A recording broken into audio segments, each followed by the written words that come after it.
पावे है उमच उमच मारे है खाए ले लेंगे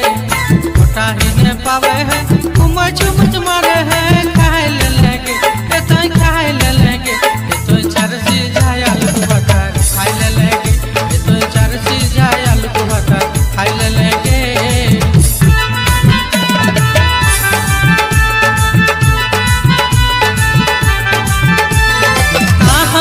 पहले माई के कर घर के लागो गो एको गिलास चाय पियो हो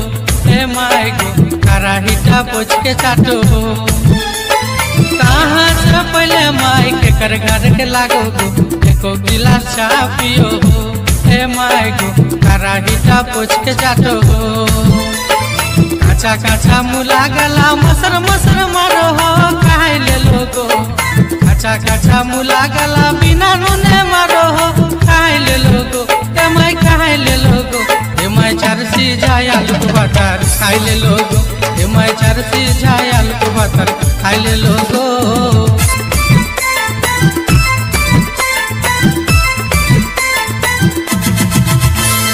के तोरा कहलो माई भालो घर के लागो गो कौन कुटुम में फंसाई देलो हो